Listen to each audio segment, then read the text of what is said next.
Hello friends, मैं गौरव। सितंबर 2023 intake जो है वो ओवर हो चुका है। ऑलमोस्ट सभी जो है एप्लीकेशंस हैं वो क्लियर हो चुकी हैं। 95% एप्लीकेशंस हैं जिनके ऊपर डिसीजन हो चुका है और ओनली 5% एप्लीकेशंस जो हैं वो अभी पेंडिंग है। वो भी 1 से 2 वीक में जो है वो क्लियर हो जाएंगी। तो वीएफएस में अब न्यू अपॉइंटमेंट्स नहीं मिल रही हैं। कोई एप्लीकेशन अगर रह गई है किसी स्टूडेंट की, किसी की एआईसी डिले हुई है या प्रोसेसिंग में कुछ डिले हुआ है, सो न्यू अपॉइंटमेंट्स उन्हें नहीं मिल रही हैं, तो उनको डेफर कर दिया गया है नेक्स्ट जो फेब 2024 इनटेक है उसमें। सो एडमिशन्स की अगर हम बात करें, अब एडमिशन जो है ऑलमोस्ट सभी यूनिवर्सिटीज़ में ओपन हो चुके हैं फेब इनटेक के लिए। और अगर हम सितंबर 2023 इनटेक को कंक्लूड करें तो 80 से 90% वीज़ा सक्सेस रेट रहा है, जो कि बहुत अच्छा है। मैक्सिमम एप्लीकेशंस को जो है वो अप्रूव किया गया है। ज़्यादातर जो वीज़ाज़ हैं वो मास्टर प्रोग्राम वालों के लगे हैं as compare to bachelor degree. उसके पीछे बहुत सारे ऐसे रीजंस हैं। खैर, सक्सेस रेट जो है वो बहुत अच्छा रहा है। और सितंबर इनटेक में जो एप्लीकेशंस डिनाई हुए हैं, बहुत सारी ऐसी इंक्वायरीज़ हमें रेगुलर रिसीव होती हैं। बहुत सारे क्वेश्चन स्टूडेंट पूछते हैं।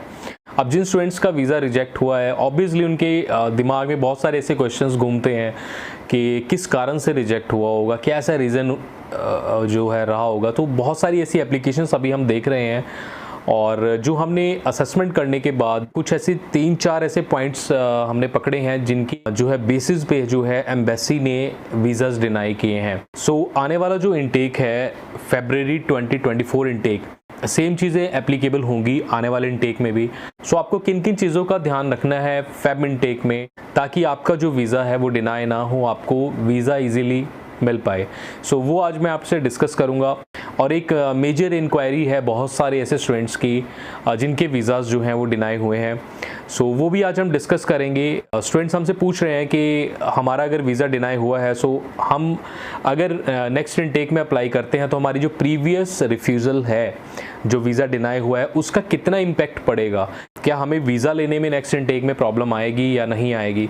सो ओवरऑल उसके ऊपर भी आज डिस्कस करेंगे। तो सबसे पहले तो हम बात करते हैं एडमिशन्स की। ऑलमोस्ट सभी कोर्सेज में सभी यूनिवर्सिटीज़ ने जो एडमिशन ओपन कर दिए हैं और अगर आप स्टडी के लिए अप्लाई करना चाहते हैं लाटविया में, सो फेब इनटेक में टाइम थोड़ा कम मिलता है। आपको पता ही है, सितंबर में तो जनवरी से एडमिशन स्टार्ट हो जाते हैं और बहुत से मंथ्स मिल जाते हैं। स्टूडेंट को बहुत ज़्यादा टाइम मिल जाता है अपनी जो है प्रोसेस करने के लिए। सो फेब इनटेक के लिए टाइम बहुत कम होता है। तो अभी एडमिशन ओपन है। अगर आप डिसाइड कर चुके हैं, आप अप्लाई कर लीजिए। जितनी जल्दी आप अप्लाई करेंगे तो उतनी जल्दी आपकी एप्लीकेशन है वीज़ा के लिए वो लगेगी, क्योंकि ऑलमोस्ट 2.5 से 3 महीने का जो ओवरऑल प्रोसेस ये रहता है। और दिसंबर जो है आपको पता ही है, दिसंबर में ऑलमोस्ट हाफ मंथ तो दिसंबर का हॉलीडेज़ ही होती हैं। इवन 5-6 जनवरी तक जो है वो हॉलीडेज़ चलती हैं, क्रिसमस और न्यू ईयर की। सो स्टूडेंट्स को ज़्यादा टाइम नहीं मिलने वाला, पूरा टाइम है। सो अभी आप एडमिशन अपना अप्लाई कर सकते हैं। सो ज़्यादा टाइम मत दीजिएगा अगर आप अप्लाई करना चाहते हैं। तो सबसे पहले तो हम डिस्कस करते हैं उन स्टूडेंट्स के बारे में जिनके वीज़ाज़ डिनाई हुए हैं, वो दोबारा अप्लाई कर सकते हैं या नहीं कर सकते हैं। तो देखिए, लाटविया में अगर आपका एक बार वीज़ा डिनाई हो गया है, सो सबसे पहले तो आप ये देखिए रीज़न क्या रहा था। ठीक है, अगर आपने कोई ऐसा डॉक्यूमेंट लगाया जो मैनिपुलेटिव डॉक्यूमेंट था, कोई फॉर्ज डॉक्यूमेंट था जिसके बेसिस पे उन्होंने आपका वीज़ा डिनाई किया है, तो चांसेस कम हैं। तो आप अप्लाई करेंगे तो अगेन जो है रिजेक्शन के चांसेस रह सकते हैं। अगर आपके एंड से डॉक्यूमेंट सारे ऑथेंटिक लगे थे, जेन्युइन थे डॉक्यूमेंट्स, या फिर कोई डॉक्यूमेंट मिसिंग थे, आपने नहीं लगाए डॉक्यूमेंट, जो कि एलिजिबिलिटी क्राइटेरिया आपका नहीं बन पाया वीज़ा के लिए, गैप प्रॉपरली कवर करके नहीं लगाया आपने, गैप ज़्यादा था एजुकेशन में, उसकी जस्टिफिकेशन आपने साथ में नहीं लगाई, या फिर कोई सपोर्टिंग डॉक्यूमेंट्स आपने नहीं लगाए, सो आप अप्लाई कर सकते हैं। 1% भी प्रॉब्लम नहीं है, कोई भी बैड इम्पैक्ट नहीं पड़ेगा अगर आप फेब इनटेक में अप्लाई करते हैं आपकी प्रीवियस रिफ्यूज़ल का। सो जो भी स्टूडेंट्स दोबारा अप्लाई करना चाहते हैं आप कर सकते हैं। देखिए ये मैं मानता हूँ कि एक रिजेक्शन आने के बाद जो केस है वो थोड़ा सा डेलिकेट हो जाता है, बट अगर आप सही से अपने डॉक्यूमेंटेशन को प्रिपेयर करेंगे, अपनी एप्लीकेशन को सही तरीके से लगाएंगे तो आपका वीज़ा डेफिनेटली आपको मिलेगा। हमने पिछले सालों में बहुत सारे वीज़ा हमने ऐसे लिए हैं जिनकी प्रीवियस रिजेक्शन थी और जिनको ये डर था कि हम अगर नेक्स्ट इनटेक में अप्लाई करेंगे तो हमारा वीज़ा आएगा नहीं आएगा। ऐसे बहुत सारी एप्लीकेशंस हमने क्लियर की हैं और वीज़ाज़ लगे हैं उनके। सो हमारा जो ये कॉन्फिडेंस है ये हमारे एक्सपीरियंस से हमें मिला है। और जो स्टूडेंट्स अगर रिजेक्ट हो जाते हैं तो इसका मतलब ये नहीं है कि वो दोबारा उस कंट्री में नहीं जा सकते या कंट्री ने उन्हें दोबारा वीज़ा नहीं देना है, ऐसा कुछ भी नहीं है। अगर आपका वीज़ा डिनाई हुआ है सो आप दोबारा अप्लाई करके अपना वीज़ा ले सकते हैं। बिना किसी टेंशन के आप अप्लाई करें और पॉजिटिव माइंडसेट से अप्लाई करें, आपको डेफिनेटली सक्सेस मिलेगी। सो अब हम बात करते हैं आपको किन 4 चीज़ों का ध्यान रखना है जिसके बेसिस पे जो है एम्बेसी वीज़ाज़ ग्रांट करेगी। और सितंबर इनटेक में जो वीज़ाज़ डिनाई हुए हैं यही 4 कारण रहे हैं जिसके बेसिस पे जो है वीज़ाज़ डिनाई हुए हैं। अदरवाइज़ अगर आप एलिजिबिलिटी क्राइटेरिया पूरा कर रहे थे तो वीज़ा सबको मिल रहा था।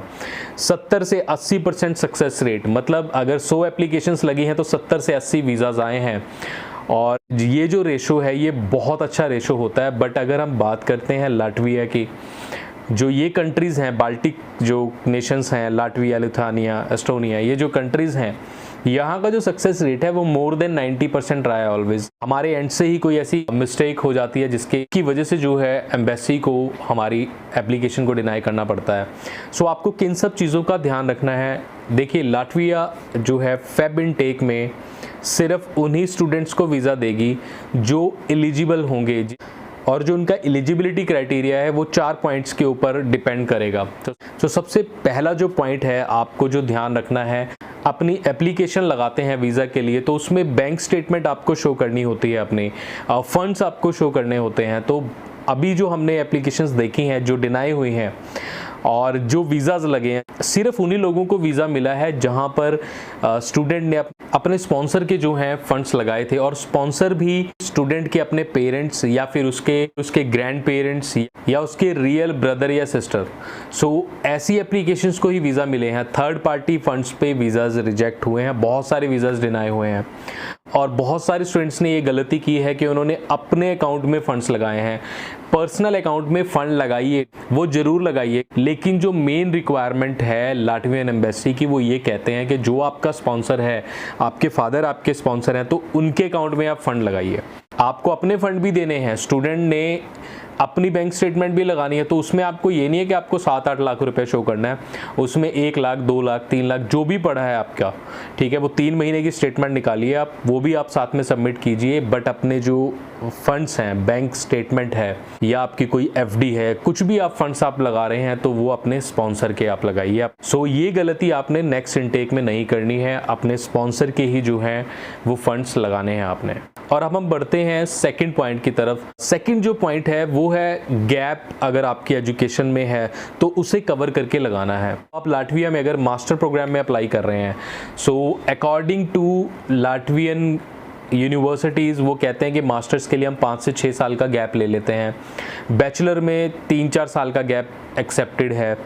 और वैसे अगर हम वहाँ के सिस्टम के अकॉर्डिंग देखें, वहाँ जो गवर्नमेंट जो एलिजिबिलिटी क्राइटेरिया डिसाइड किया हुआ है वो तो 25 ईयर्स तक आप बैचलर में अप्लाई कर सकते हैं, 35 साल तक आप मास्टर्स में अप्लाई कर सकते हैं। और प्रीवियस अगर हम इंटेक्स की बात करें, 2022 की हम बात करें, 21 की बात करें, सो हमने ऐसे वीज़ाज़ भी लिए जिनका 8-9 साल तक का गैप था, 10 साल का गैप था। और इवन 5-6 साल के गैप में तो कोई जस्टिफिकेशन भी देने की ज़रूरत नहीं थी कि हमने इस गैप में किया क्या है, कोई एक्सप्लेनेशन देने की ज़रूरत नहीं थी, वीज़ाज़ बड़े आराम से मिलते थे। बट अब ऐसा नहीं हो रहा है। अगर आपकी एजुकेशन में गैप है, 3 साल से ज़्यादा का अगर गैप है, उसको आप कवर करके लगाएं, आपको गैप लगाना ही नहीं है। अगर आपकी एप्लीकेशन में गैप है, अपने एजेंट से आप बात करें, आप या तो खुद आप देखें उसमें आपने ड्यूरिंग दैट गैप आपने क्या किया था, क्या एक्टिविटी रही थी, कुछ भी जो भी आपने किया उस गैप के अंदर वो आप ज़रूर जस्टिफाई करें उस गैप को, और गैप के साथ अपनी एप्लीकेशन ना लगाएं, गैप को प्रॉपर कवर करके लगाएं, क्योंकि गैप के बेसिस पे बहुत सारे वीज़ाज डिनाई हुए हैं, बहुत सारी एप्लीकेशंस डिनाई हुई हैं जिन्होंने गैप की जस्टिफिकेशन नहीं दी थी, विदाउट गैप कवर करे अपनी एप्लीकेशन को लगाया। और तीसरा पॉइंट, बहुत सारी एप्लीकेशंस हमने ऐसी देखी जिसमें जो है स्टूडेंट्स ने अपने स्पॉन्सर की जो एनुअल इनकम जो है वो जस्ट 4.5-5 लाख की ITR लगाई और जस्ट वही शो किया उन्होंने, और उनको जो है एम्बेसी ने डिनाई कर दिया।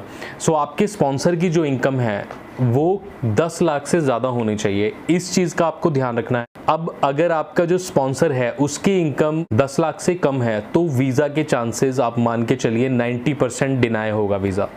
10% आपकी किस्मत है अगर वीज़ा लग जाए। तो अगर आपके स्पॉन्सर की इनकम 10 लाख से कम है तो वीज़ाज नहीं लगेंगे। 10 लाख से ज़्यादा इनकम हमें अपने स्पॉन्सर की दिखानी है। आप स्पॉन्सर एक की जगह आप 2 लोगों को स्पॉन्सर बना सकते हैं, अपने फादर को अपनी मदर को स्पॉन्सर बना सकते हैं, अपने फादर को अपने ग्रैंडफादर को साथ में बना सकते हैं, अपने रियल अंकल को बना सकते हैं, अपने ब्रदर को बना सकते हैं।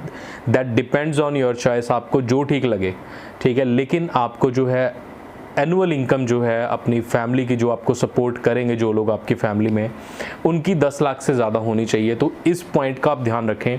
बहुत सारी एप्लीकेशंस इन गलतियों की वजह से डिनाई हुई है। हमें मालूम था ऐसा होगा तो हमने अपनी एप्लीकेशंस में जो है स्पॉन्सर की जो इनकम है वो 10 लाख से ज़्यादा हमने रखी थी। और ये मिनिमम क्राइटेरिया है, 10 lakh is a minimum criteria. ऐसा ना सोचिए कि मैं आपको कह रहा हूँ 10 लाख तो 10 लाख ही करें, तो मैक्सिमम जितनी हो सके, बट मिनिमम 10 लाख से प्लस आपकी जो है स्पॉन्सर की एनुअल इनकम आपको शो करनी है।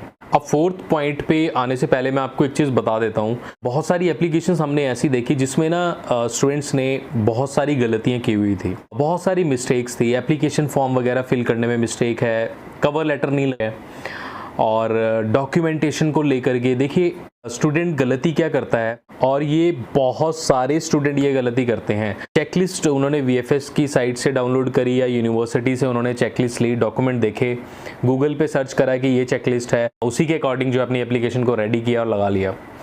तो देखिए चेकलिस्ट जो है, हर एक जो प्रोफाइल होती है वो डिफरेंट है। देखिए कोई भी स्टूडेंट है उसकी जो प्रोफाइल है वो दूसरे स्टूडेंट से बिल्कुल अलग है।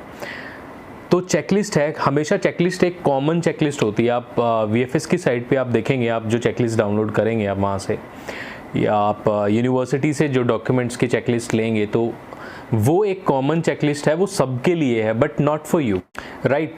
सो आपको एक चीज़ का ध्यान रखना है, आपका जो प्रोफाइल है, अब आपने बहुत सारे ऐसे डॉक्यूमेंट लगाने होते हैं, जैसे स्पॉन्सर के डॉक्यूमेंट्स लगाने हैं आपको, है ना। एक स्पॉन्सर करना है, 2 स्पॉन्सर करना है, किसको हमने स्पॉन्सर बनाना है ना, फंड्स किस टाइप से लगाने हैं हमने, कितने फंड्स आपको अपने स्पॉन्सर के अकाउंट में दिखाने हैं अकॉर्डिंग टू योर प्रोफाइल, ये सब कुछ डिसाइड होता है।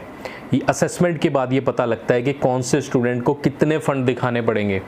बहुत सारे ऐसे हमने वीज़ाज़ लिए हैं जिसमें हमने सिर्फ 7.5-8 लाख रुपया शो किया, स्टूडेंट का वीज़ा आ गया।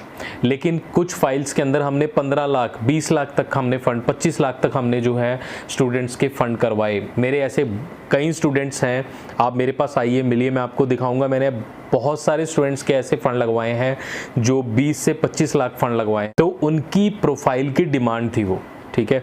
सो ये आपको कैसे पता लगेगा कि आपको कितने फ़ंड शो करने हैं। स्पॉन्सर के डॉक्यूमेंट्स, अब एक कॉमन सी चेकलिस्ट होती है। एक मान लीजिए एक बंदा जॉब करता है, आपके जो स्पॉन्सर हैं वो जॉब करते हैं, सो उनका जॉब लेटर हो गया, सैलरी स्लिप्स हो गई, उनकी स्टेटमेंट होगी, उनका आई कार्ड वगैरह, ये सब डॉक्यूमेंट्स रहते हैं, राइट। सो अब स्टूडेंट सोचता है कि ये डॉक्यूमेंट मैंने लगा दिए, ये that is enough for me, ठीक है। सो ऐसा नहीं है, हर स्टूडेंट की हर प्रोफाइल के लिए वो डिफरेंट डॉक्यूमेंटेशन है। ये कोई प्रोफेशनली आपको बता सकता है कि आपके लिए, आपको अगर वीज़ा लेना तो आपको कौन से डॉक्यूमेंट लगाने पड़ेंगे।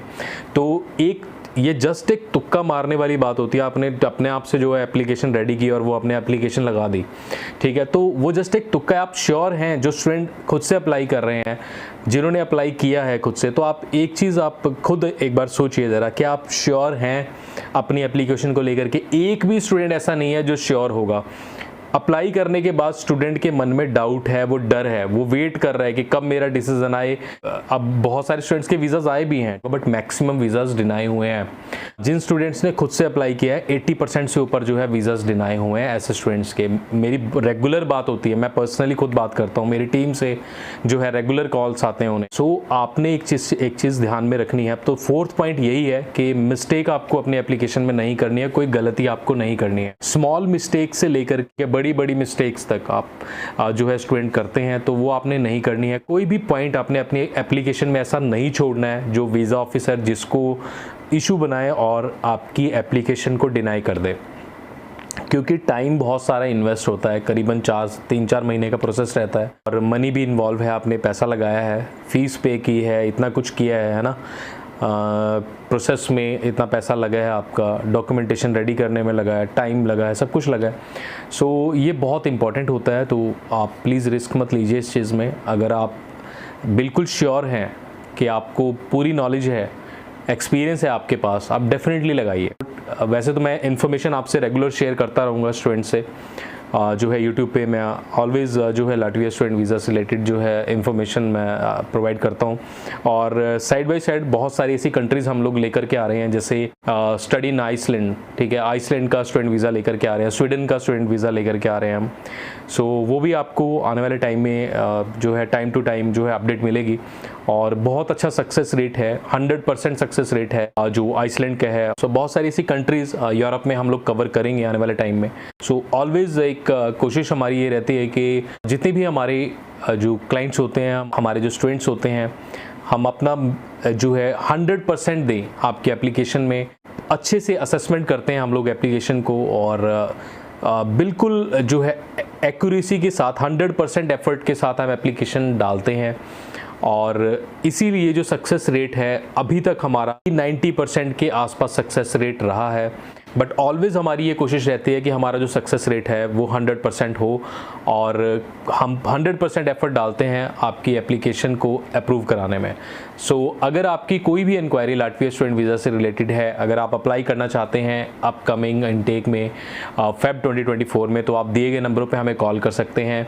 आपकी कोई भी इंक्वायरी है, कोई भी क्वेश्चन आपके मन में है, कोई भी डाउट है आपका स्टूडेंट वीज़ा को लेकर के, आपकी एप्लीकेशन अगर आपकी डिनाई हुई है, लाटविया से वीज़ा नहीं लगा है, आप दोबारा वीज़ा लगवाना चाहते हैं, सो आप हमें कॉल कीजिए, हमें कमेंट्स में अपना नंबर ड्रॉप कर दीजिए। हमारी टीम आपको फॉलोअप करेगी और आपसे डिस्कस करेगी जो भी डिटेल्स रहेंगी।